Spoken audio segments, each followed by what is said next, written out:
Dios, habiendo hablado muchas veces y de muchas maneras, en otro tiempo, a los padres por los profetas, en estos postreros días nos ha hablado por el Hijo, a quien constituyó heredero de todo, y por quien asimismo hizo el universo, el cual siendo el resplandor de su gloria y la imagen misma de su sustancia, y quien sustenta todas las cosas con la palabra de su poder, habiendo efectuado la purificación de nuestros pecados por medio de sí mismo, se sentó a la diestra de la majestad en las alturas. Puede sentarse, puede tomar su asiento. Gloria a Dios.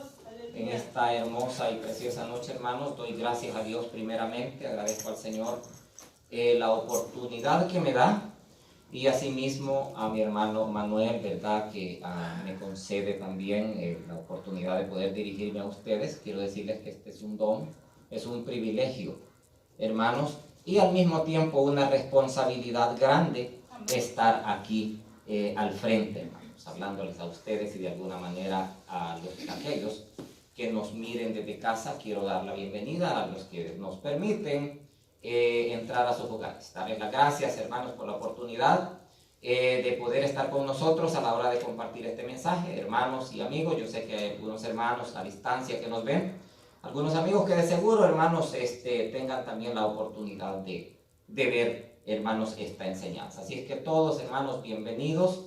Prepárese, hermanos, prepare su mente, su corazón. Agárrese, hermanos, relájese allí en su asiento donde está, y también agárrese fuerte porque vamos a hablar la siempre viva y poderosa y santa palabra de Dios. Así es que no se sienta triste, siéntase contento. No estamos, hermanos, en un velorio. Amén. Estamos en la casa del Señor, que dice la Escritura que es casa de Dios y puerta del cielo. No hay motivo para estar tristes, hermanos. Alegrémonos porque saben que en primer lugar el Señor está aquí. Amén. Amén. Y hermanos, lo digo porque la Escritura lo dice, que Él ha prometido estar donde están dos o tres congregados en su nombre. El Señor ahí está en medio de ellos. Amén. Ahora, el tema, hermanos, de esta enseñanza corta en esta hora, la he titulado: Nuestro Dios es un Dios innovador. Ahora, a lo mejor de seguro, hermanos, usted ya sabe ¿qué quiere decir la palabra innovador? De seguro la ha escuchado, la ha visto en el diccionario, pero yo quiero repetírsela en esta ocasión. Y según el diccionario dice, ¿qué es ser innovador? Se puede decir que la innovación es la creación de algún producto, bien, servicio, un proceso que se caracteriza por ser algo nuevo, perfeccionado, que sale de lo convencional, no repetido o común. No sé si usted alguna vez lo haya visto en el diccionario, se haya detenido a ver, pero eso significa ser innovador. Entonces, el Dios a quien nosotros servimos es un Dios innovador. Amén. Es un Dios que le gusta lo nuevo, le gusta, hermanos, no es un Dios estático, un Dios que se conforma con poco, no. Es un Dios que, hermanos, demanda y pide algo nuevo cada día de nosotros. Pero, hermanos, hemos leído una carta y no he hecho mayor énfasis en sí, porque esta es una carta y también no es una carta. Aleluya. La Escritura dice allá en Apocalipsis, el que era y no es. Por esa razón hago mención de esto. Es una carta, pero no lo es al mismo tiempo, porque si usted ha leído detenidamente, si usted ha leído las demás cartas de los apóstoles y luego lee esta carta en los pasajes que hemos leído, usted notará una gran diferencia, grande. Pero si por casualidad usted no ha leído detenidamente las cartas, y mucho menos esta, yo le voy a aclarar su mente en esta hora. Gloria a Dios. Entonces, si usted retrocede un poquito, vamos a encontrar a Filemón 1 o 2 páginas atrás. Busque Filemón y después de que lo tenga, retroceda un poquitito más, ponga una marca ahí, su dedo, su mano, y atrásito está la carta de Tito. Solamente para que usted entienda de lo que se trata esta carta, la diferencia de la carta de Hebreos. Es una carta muy diferente a las demás, muy particular. Leemos lo que dice la carta de Filemón. Solamente voy a leer una fracción. Pablo, prisionero de Jesucristo, y el hermano Timoteo, al amado Filemón, colaborador nuestro. Me quedo hasta ahí y pasamos a Tito. Tito 1. Amén. Pablo, siervo de Dios y apóstol de Jesucristo, conforme a la fe de los escogidos de Dios y el conocimiento de la verdad que según la piedad. Hasta ahí. Volvemos a Hebreos 1. Ahora yo voy a leer de nuevo Hebreos 1, parte del bloque que hemos leído. Amén. Dios, habiendo hablado un par de veces, Muchas. y de unas cuantas maneras, 2, 3 tal vez. Muchas. No, perdón, me equivoqué. Muchas veces. Así le pedí que pusiera atención. Amén. Dios, habiendo hablado muchas veces y de muchas maneras en otro tiempo a los padres por los profetas. ¿Qué notó de diferencia en esa introducción? No hay destinatario, no hay remitente, no hay apóstol. Si usted lee la carta de Pedro, dice Pedro, apóstol de Jesucristo, a los amados que están allá en la Odisea, y sigue, etcétera, etcétera. En esta, usted no encuentra destinatario ni remitente, no encuentra nada. Por esa razón la hace una carta que es y no es, y es una carta muy particular. Por si acaso en el futuro usted tuviera que hablar de este tema o de las cartas, o alguien le preguntara por qué razón, ahora lo vamos a hablar. Ajá. Entonces, la razón, hermanos, es que esta carta es tan diferente, totalmente diferente. Para hacer una carta comienza muy diferente a una carta. Si usted ve las páginas anteriores, Filemón y la de Tito, tienen introducción, tienen quién la hace la carta y para quiénes va. Es regular que en las cartas encontremos que Pablo, Pedro se hacen presentes, se presentan. Pero Hebreos no comienza así porque esta carta es muy diferente a las demás cartas del Nuevo Testamento. El autor no menciona destinatario, no se presenta, sino hasta el final de la carta el autor de Hebreos llama a esta carta una breve palabra de exhortación, que es lo que estamos leyendo, una palabra o una carta de exhortación. Aleluya. Ahora, el autor de Hebreos es un cristiano de segunda generación que recibió el evangelio de los apóstoles. Era un cristiano que había recibido la palabra, la salvación, el mensaje de los apóstoles. Era de segunda generación, se dice de segunda generación porque no era uno de los apóstoles como típicamente escribieron todas las cartas. Amén, amén. Entonces, Juan, Pablo, Pedro, todos ellos eran apóstoles. Entonces, es decir que no es un apóstol. El autor recibió el mensaje de manos de los apóstoles. Entonces, pero encontramos aquí que Dios, el autor de Hebreos no se esfuerza por probar que hay un Dios. No hace ningún esfuerzo. Contrario a eso, confirma que Dios habló en el pasado y habla en el presente. Que Dios ha hablado. El autor eso es lo que confirma. Entonces dice, Dios habiendo hablado muchas veces y de muchas maneras. Ahora, ¿qué llega a su mente cuando usted oye esas palabras? Muchas veces y de muchas maneras.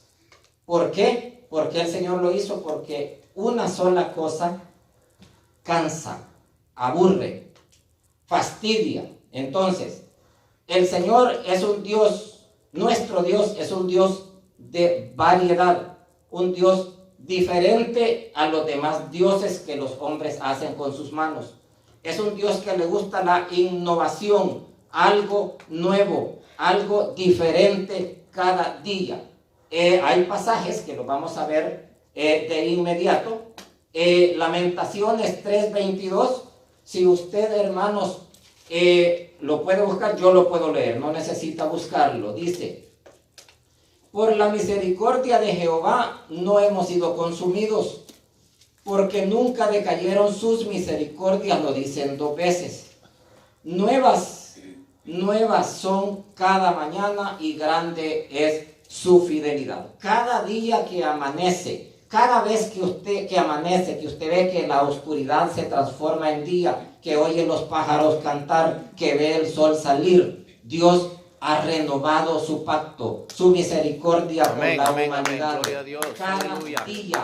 Entonces, a Gracias, Él Señor. le gusta todo lo innovador, todo lo nuevo, todo lo fresco. No le gusta algo como cuando llueve y cae en un estanque el agua, hermanos, y luego comienza a crear larvas, zancudos, cosas que no van al caso. A Él le gusta todo fresco.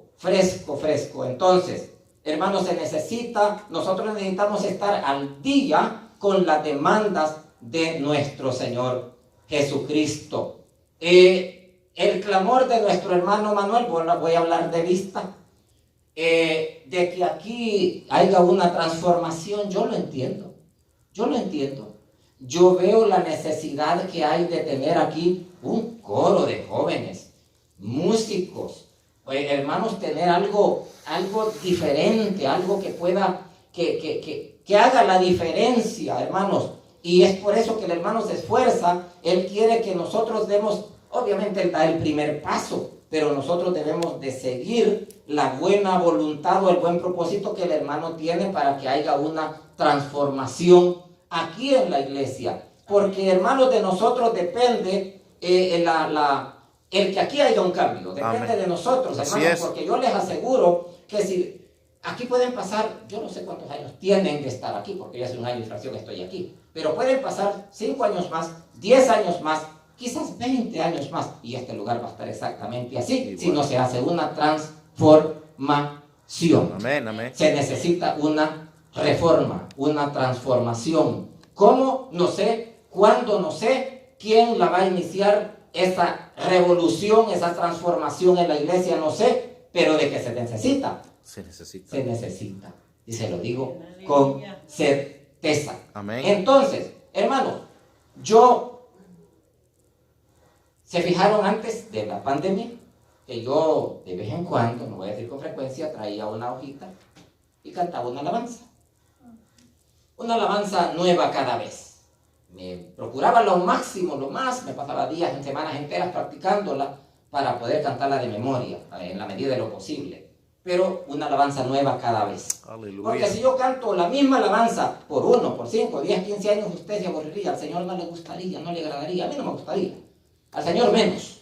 Porque Él dice que Él hace nuevas sus misericordias son nuevas cada mañana. No cada mes, no cada 15 días, cada mañana. Ahora, ha habido cambios aquí en la iglesia debido a la misma pandemia. Ya el programa se ha cambiado un poquito, pero es necesario que nosotros actuemos como tal, que veamos la mente de Dios. Aparte de eso, la Escritura dice que nosotros tenemos la mente de Cristo, tenemos que ir a la par. Amén. Tenemos que pensar qué es lo que le agrada al Señor.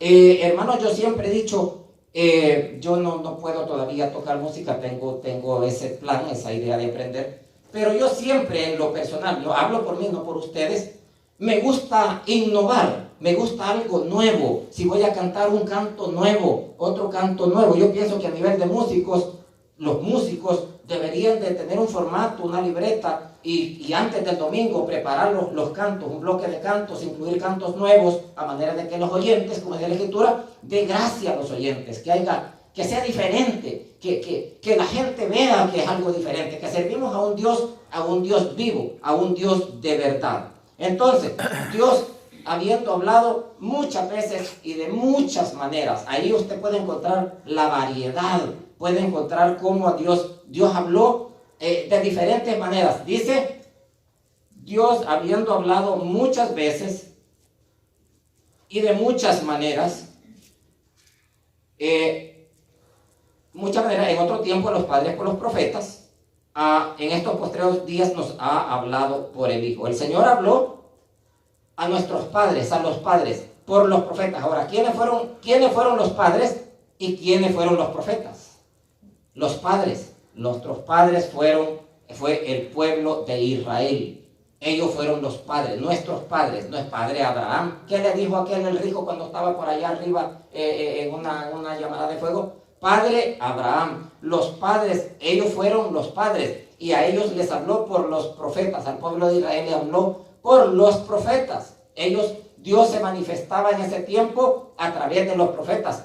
El pueblo de Israel en el tiempo pasado, en el tiempo de la ley, no tuvo oportunidad de conocer a Dios. En el tiempo de la gracia, Dios fue conocido a través de Jesucristo. A través del Señor Jesús fue conocido, Dios fue conocido. Pero en el tiempo pasado no fue así, no fue de esa forma. Entonces, Dios se manifestó a través de los profetas, habló a los padres por los profetas muchas veces y de muchas maneras.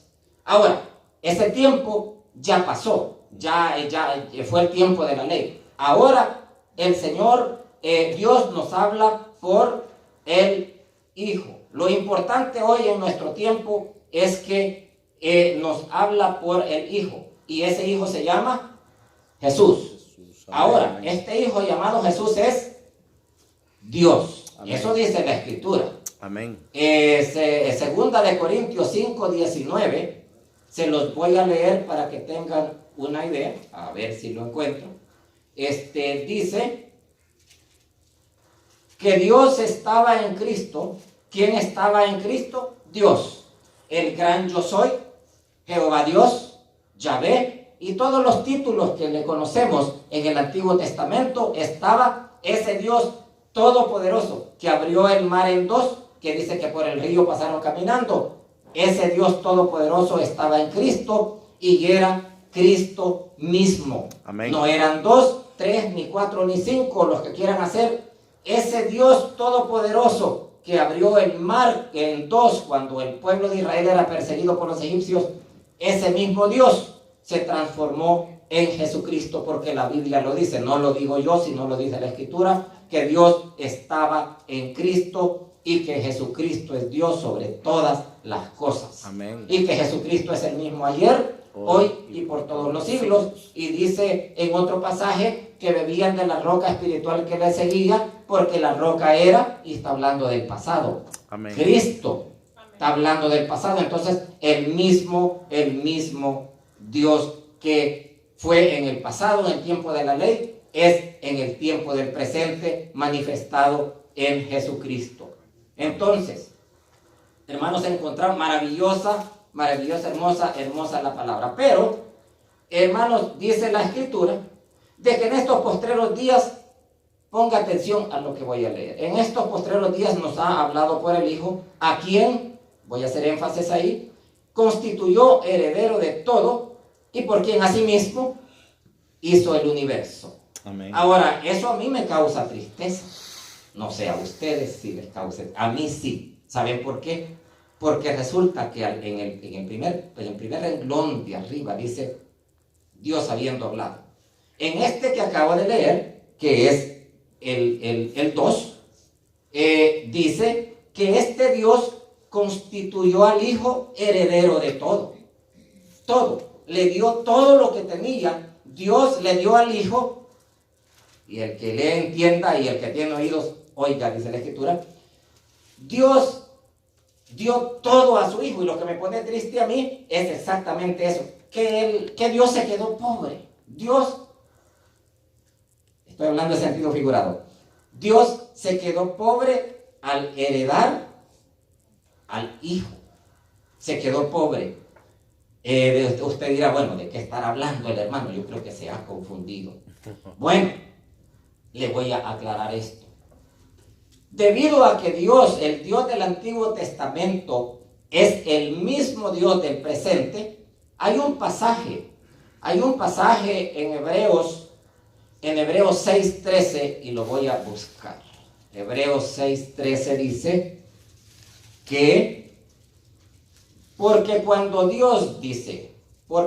Dios hizo la promesa a Abraham, no pudiendo jurar por otro mayor, ¿juró por quién?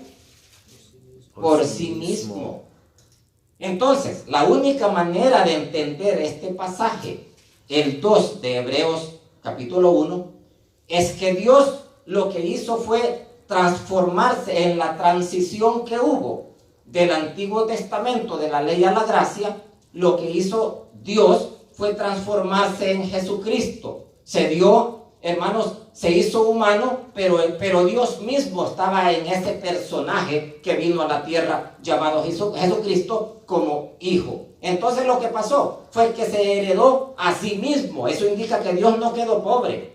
Dios en ningún momento quedó pobre, sino que el mismo Dios del Antiguo Testamento, convertido en hijo en el Nuevo Testamento, y siendo Dios, porque así desde la Escritura, entonces lo mismo que pasó en Hebreos 6:13, que no pudiendo jurar por otro mayor, juró por sí mismo. Lo que hubo fue una transición de la ley a la gracia. Entonces, este Jehová Dios que se conocía en el pasado, ahora es Jesucristo o Jesús de Nazaret. Entonces lo que hubo fue una transición. Sí, en ningún momento Dios heredó a este hijo y le dio todo y se quedó en la calle, sino que lo que pasó fue que hubo una transición de la ley a la gracia. Entonces, ahora hay otro pasaje en Revelaciones, Apocalipsis 8:9. Ya voy a ir terminando para que no se canse. Apocalipsis 5, del 8 y 9. Dice así. El 8 dice: y cuando hubo tomado el libro, los 4 seres vivientes y los 24 ancianos se postraron delante del Cordero. Todos tenían arpas. Todos tenían arpas. Pienso que las arpas las querían quizás para jugar basquetbol o algo parecido. No, ¿verdad? Alguien que me pueda corregir. No era para jugar basquetbol, sino que eran para adorar a Dios. Dice que todos tenían arpas y copas llenas de oro de incienso, copas de oro llenas de incienso, que son las oraciones de los santos. Pero quiero hacer énfasis en el 9. Y cantaban un nuevo cántico. No cantaban los mismos, se esforzaban por aprender cantos nuevos. Entonces dice, y cantaban un nuevo cántico, diciendo: digno eres de tomar el libro y de abrir sus sellos, porque tú fuiste inmolado y con tu sangre nos has redimido para Dios de todo linaje, lengua, pueblo y nación.